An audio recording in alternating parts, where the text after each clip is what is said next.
చూస్తున్నాడండి. ఒకప్పుడు నేను movies, songs బాగా చూసేదాన్ని. బాగా ఇష్టం కూడా. నేను రక్షించబడ్డ తర్వాత టాకీస్కి వెళ్ళడం మానేసా కానీ ఇంట్లో టీవీ చూసేదాన్ని. వాక్యం వింటున్న కొద్దీ నాకు అనిపించేది, ఏంటి సినిమాలేంటి వీటిని విడిచిపెట్టాలి అనుకునేదాన్ని. కానీ ఏదో ఒకటి మంచి సినిమా టీవీలో కనపడుతుంది.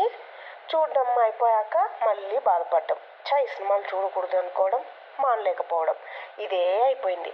ఇంకా నా వల్ల కాదని దేవుని హెల్ప్ అడిగాను. ప్లీజ్ ఎస్ఐయా వీటిని మానలేకున్నా నాకు హెల్ప్ చేయని కొద్ది రోజులు వేసేని బ్రతిమలాడాను. నిజంగా చెప్తున్నాను, ఎంత ఆశ్చర్యం అంటే వాటిని చూడాలన్నా నాకు ఇప్పుడు ఇష్టమే ఉండదు. మీలో ఎవరైనా వేటికైనా బాన్సై ఉన్నారా? అవి తప్పని తెలిసినా వాటి నుండి బయటపడలేకున్నారా? మీ వల్ల కావడం లేదా? ప్లీజ్ ఒక్కసారి ఏసయ్య హెల్ప్ తీసుకోండి. ఆయన పాప బంధకాల నుండి విడిపింపగల సమర్థుడు. నా అనుభవంతో చెప్తున్నాను.